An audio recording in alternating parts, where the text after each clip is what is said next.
Assalamualaikum warahmatullahi wabarakatuh. Selamat pagi anak-anak semuanya. Ya, selamat mengikuti kembali pembelajaran daring dalam pembahasan latihan soal untuk persiapan ujian sekolah. Untuk materi kali ini yaitu tentang statistika. Ya, yang pertama, di sini ada suatu persoalan atau pernyataan tentang hasil tes penelitian, di mana dalam sebuah penelitian dibuat dua kelompok untuk dilakukan tes kemampuan akademik. Masing-masing kelompok terdiri atas 10 peserta yang ditunjukkan dalam tabel berikut. Ya, di sini sebenarnya data tunggal yang dinyatakan dalam tabel, di mana tabel nilai tes kelompok A terlihat di situ. Nilainya yang terendah adalah 5 dan yang tertinggi adalah 10, di mana yang mempunyai nilai 5 sebanyak 2. Di sini bisa dinyatakan dalam bentuk frekuensi. Ya. Kemudian yang mempunyai nilai 6 1, 7, 4 siswa, yang mempunyai nilai 8 2, yang 9 1, sedangkan yang mempunyai nilai 10 0. Kemudian untuk yang kelompok B, nilai tesnya yang terendah 5, ada 3 yang mendapatkan nilai 5, yang 61, 71, 82, 91, dan yang dapat nilai 10 ada, yaitu sebanyak 2. Dari pernyataan ini ditentukan rata-rata nilai tes untuk kelompok A. Ingat bagaimana menentukan nilai rata-rata untuk data tunggal yang dinyatakan dalam bentuk tabel frekuensi. Rata-rata bisa dilambangkan dengan X bar. Untuk menghitung nilai rata-ratanya, kita kalikan masing-masing nilai dengan frekuensinya. Untuk yang pertama, nilai A nilai berapa? 5 dikalikan dengan frekuensinya 2. Ditambahkan dengan nilai yang kedua 6 dikalikan frekuensinya 1, dan seterusnya sampai dengan nilainya yang berapa? 10, karena tidak ada berarti dikalikan dengan 0, dibagi dengan jumlah keseluruhannya. Jumlah keseluruhan atau frekuensinya berapa? 10. Masing-masing perkalian dijumlahkan semuanya, mulai dari 5 kali 2 10 ditambahkan dengan 6 kali 1 6, dan seterusnya sampai 10 kali 0 0 dibagi dengan 10 dijumlahkan, hasil penjumlahannya berapa? 69. 69 dibagi 10 ketemu 6,9. Jadi kesimpulannya rata-rata nilai tes untuk kelompok A adalah 6,9. Kita pilih yang D. Selanjutnya untuk soal berikutnya yang nomor 32. Perhatikan penggalan paragraf di atas. Dari hasil tes penelitian di atas ada pernyataan berikut yang benar adalah dipilih. Berarti kita milih mulai dari option A sampai E.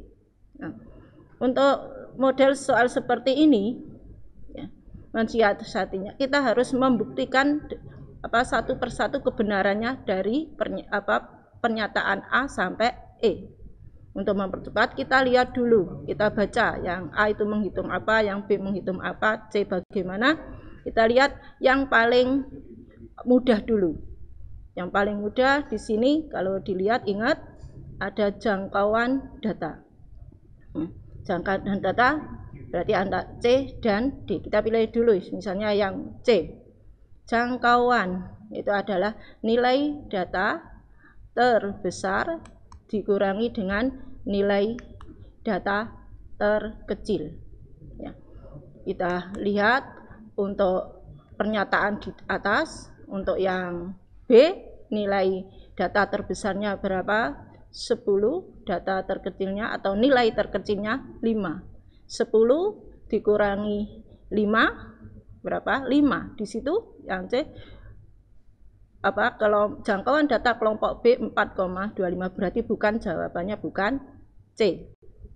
Yang D Tadi yang D di situ ada pernyataan jangkauan data kelompok A adalah 3,25. Kita buktikan kebenarannya. Kita lihat data yang A tadi, yang terbesar nilainya berapa? 9. Karena yang 10 tidak ada, ya 9. Kemudian yang terkecil berapa? 5. 9 dikurang 5 berapa? 4. Nah, di situ pernyataannya 3,25, berarti bukan D. Berarti kita yang E jelas bukan, karena di situ pernyataannya semua jawaban benar. Berarti kita buktikan, kita pilih antara A dan B. Kita buktikan dulu yang A. Kita lihat lagi tabel nilainya dalam bentuk frekuensi. Di sini yang kita buktikan adalah simpangan kuartil. Untuk menghitung simpangan kuartil, kita harus mengingat dulu rumusan tentang simpangan kuartil yang dilambangkan dengan QD, kuartil deviasi. Itu sama dengan setengah dalam kurung Q3 dikurangi Q1. Ingat bahwa Q3 adalah kuartil ketiga, sedangkan Q1 kuartil ke-1 atau pertama. Untuk menentukan kuartil data tunggal, kita urut dulu datanya, mulai dari yang terkecil sampai dengan yang terbesar. Kita lihat datanya berupa nilai. Yang terkecil 5, yang terbesar berapa? 9, bukan 10, karena 10 itu tidak ada nilai yang mendapatkan nilai 10. Kita lihat yang mendapatkan nilai 5, 2, berarti kita urutkan 5, yang 6, 1, 7, ada 4, kita jejer di situ, kemudian dilanjut dengan 8, ada 2, dan yang terakhir 9. Untuk menentukan Q1 dan Q3, kita tentukan dulu Q2-nya atau kuartil kedua. Ya, kita lihat untuk mencari kuartil kedua, berarti sama dengan mencari juga median.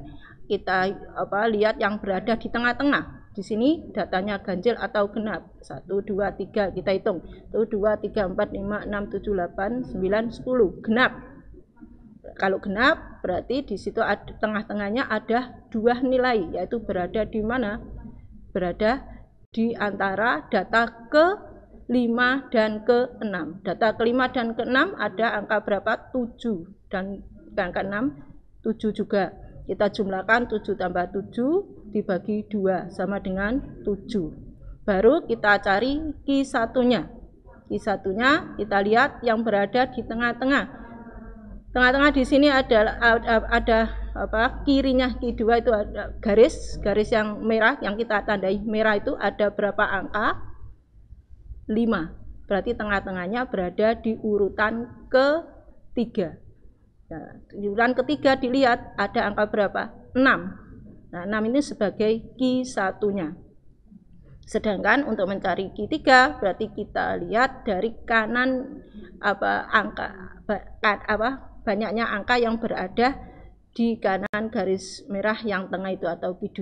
Di situ juga ada berapa? 5, yang tengah-tengahnya ada angka 8. Berarti Q3-nya adalah 8. Sekarang kita lanjut untuk menentukan, tujuannya untuk menentukan simpangan kuartil atau QD dari A, kelompok A. Nah, ini ada rumusnya tadi, setengah dalam kurung Q3 dikurangi dengan Q1. Setengah yang di dalam kurung Q3-nya berapa? 8. Kemudian yang Q1-nya 6. Dapat kita kurangi dulu yang ada dalam kurung, kita selesaikan. 8 dikurangi 6, 2 dikalikan setengah sama dengan 1. Kita lihat pernyataan A tadi, apakah benar simpangan kuartilnya sama dengan 1. Kita lihat ya, untuk sebelum melanjutkan, kalau untuk menentukan pernyataan yang kedua atau simpangan kuartil untuk kelompok B, sama caranya seperti pada kelompok A. Ya, kita lihat di sini hasilnya terakhir berapa simpangan kuartilnya? 2. Kita buktikan, kita lihat apakah yang benar A atau B. ternyata setelah kita buktikan yang benar adalah yang B. Sebenarnya tadi kalau kita sudah menghitung yang A sudah salah, otomatis walaupun kita tidak menghitung yang B, jawabannya adalah B. Untuk mempersingkat waktu. Selanjutnya untuk soal yang ke-33 atau yang ketiga. Di sini materinya tentang peluang. Peluang seorang siswa lulus ujian adalah 90%. Jika jumlah siswa yang ikut ujian 120, maka berapa frekuensi harapan siswa yang lulus ujian tersebut? Di sini yang ditentukan nanti kita menghitung tentang frekuensi harapan. Berarti harus ingat rumusan frekuensi harapan yang dilambangkan dengan FH. FH sama dengan N dikalikan peluang kejadian A, di mana N sendiri adanya banyaknya percobaan. Banyaknya percobaan yang kalau dalam soal di atas adalah banyaknya siswa yang ikut ujian. Ya, sesuai dengan soal dia kita tentukan, kita lihat apa saja yang diketahui. Yang diketahui yang pertama adalah peluang siswa tersebut lulus sebesar 90%. Nah, ini dalam bentuk persen. Untuk mempermudah kita rubah dalam bentuk pecahan. 90% itu 90 per 100 disederhanakan berarti menjadi 9/10. Kemudian banyaknya percobaan atau banyaknya siswa dilambangkan dengan N sebanyak 120. Ya, kalau sudah kita masukkan ke dalam rumus frekuensi harapan lulus ujian. Ya, N kali PA. N 120 dikalikan dengan 9/10 sama dengan 108. Jadi kesimpulannya untuk frekuensi harapan siswa tersebut lulus adalah 108. Kita pilih yang E. Untuk mempersingkat waktu, kita lanjutkan lagi untuk soal yang keempat atau nomor 34. Sini masih tentang peluang, materi peluang. Dalam sebuah kotak terdapat 4 bola berwarna biru dan 6 bola berwarna hitam. 2 bola diambil sekaligus dari dalam kotak tersebut secara acak. Berapa peluang terambil kedua bola yang berbeda warna? Berarti nanti kita ngambilnya dalam kotak tersebut sebanyak 2 bola yang diambil secara sekaligus, tidak satu persatu dan secara acak. Berapa kemungkinan atau peluang bola yang terambil tersebut akan satu berwarna biru dan satu berwarna hitam. Nah, untuk menyelesaikan ini berarti kita harus ingat tentang rumus dasar dari peluang. Peluang kejadian A itu sama dengan NA per NS, di mana NA banyaknya kejadian A atau banyaknya anggota A. Dalam hal ini tadi kalau soal tadi adalah bola, banyaknya bola yang ada di dalam kotak tersebut, bisa berwarna biru maupun hitam. Kemudian NS banyaknya anggota ruang sampel yang dilambangkan dengan, di mana ruang sampel ini dilambangkan dengan S, ya, ruang sampel. Ya. Kemudian karena di bola tersebut diambil sekaligus, ya, berarti NA-nya nanti dan NS-nya nanti kita pakai rumusan kombinasi. Ingat kombinasi, rumus dasar dari kombinasi N CR sama dengan N faktorial dibagi dengan R faktorial dalam kurung N min R faktorial. Ya. Nah, keterangannya masing-masing. Untuk N adalah seluruh atau jumlah objek yang bisa dipilih. Sedangkan R sendiri jumlah yang harus dipilih. Jadi N-nya nanti akan lebih besar atau sama dengan R. Tidak mungkin R-nya lebih besar dari N. Kita lihat lagi di sini Untuk menyelesaikan soal di atas memang ini agak panjang penyelesaiannya ya, perlu perhatian sedikit. Kita cari dulu NS-nya atau banyaknya ruang sampel. Pakai C dalam kurung 10,2. Kenapa 10? Karena banyaknya bola yang ada dalam kotak tersebut jumlah keseluruhannya 10. Di sini kenapa 2R-nya? Karena yang kita mengambil bola tersebut sebanyak 2 secara acak ya. Gimana penyelesaian untuk C ya, 10 faktorial per 2 faktorial dalam kurung 10 dikurangi 2 faktorial. Perkalian berurutan dari bilangan itu sampai dengan berapa? 1 berurutan ya, mulai dari 10, berarti 10 kali ke belakang 9 kali berapa? 8 kali 7 dan seterusnya. Tapi dilihat di sini penyebutnya ya.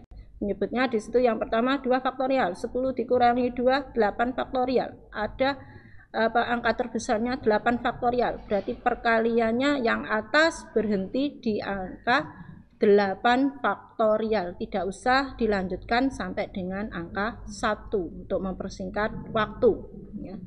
Kalau sudah dilihat yang di layar 8 faktorial dibagi 8 faktorial bisa kita coret karena sama dengan 1.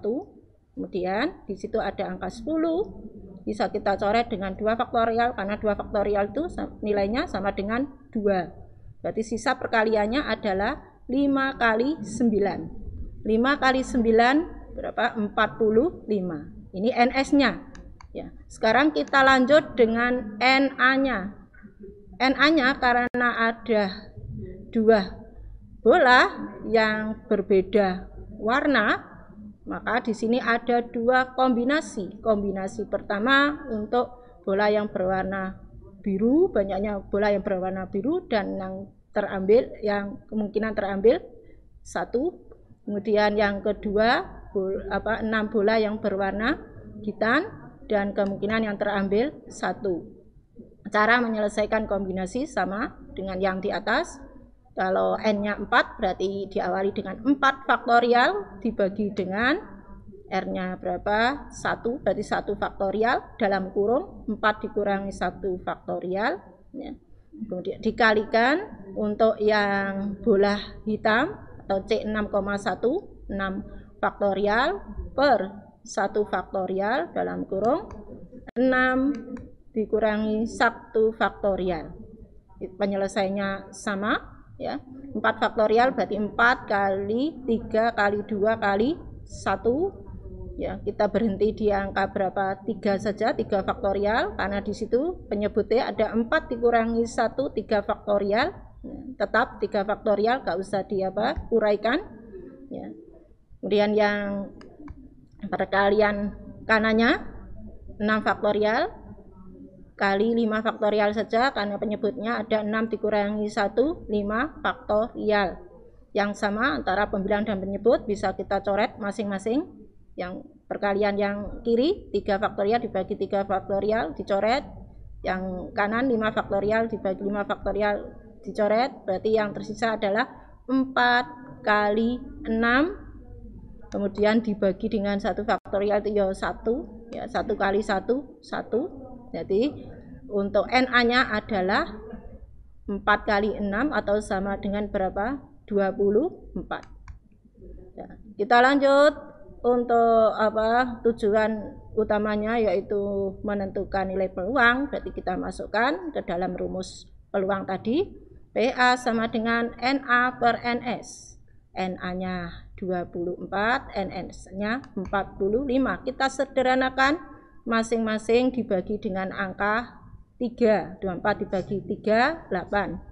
45 dibagi 3 15. Jadi untuk soal ini di nomor 34 yang benar adalah C atau 8 per 15.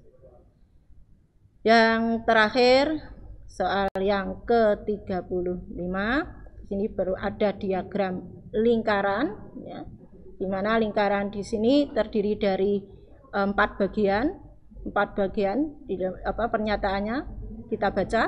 Diagram di samping tentang rasa es krim yang paling banyak dibeli oleh sekumpulan siswa SD di suatu sekolah, di mana banyaknya siswa di sekolah tersebut ada 200 siswa atau 200 orang. Yang ditanyakan berapa banyaknya siswa yang tidak membeli es krim. Ini tidak ditanyakan peluangnya ya, cukup sederhana. Soal seperti ini kita lihat untuk menyelesaikan, berarti kita lihat jumlah keseluruhan dalam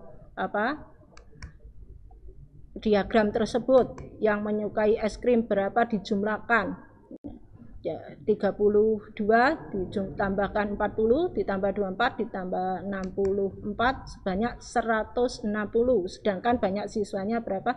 200. Berarti yang tidak membeli adalah 200 dikurangi 160 sama dengan berapa? 40 siswa atau 40 orang. Ya, kita pilih tadi yang sesuai A atau sampai E. Yang benar adalah 40 siswa. Demikian tadi ya penjelasan saya tentang pembahasan soal-soal latihan ujian sekolah. Semoga kalian bisa memahaminya dengan baik dan kalian nanti bisa mengikuti ujian dengan baik, lancar ya. Kemudian sukses, bisa mengamalkan ilmunya dengan sebaik-baiknya, bisa membanggakan kedua orang tua, bisa keluarga, agama, bangsa, dan negara. Sekali lagi, saya mohon maaf kalau selama ini dalam pembimbingan saya, pembelajaran daring, ada kekurangan atau kekhilafan, kesalahan, saya mohon maaf yang sebesar-besarnya. Sekali lagi, sukses anak-anak ya. Semoga kalian sekali lagi bisa menerapkan ilmunya dengan sebaik-baiknya. Assalamualaikum warahmatullahi wabarakatuh.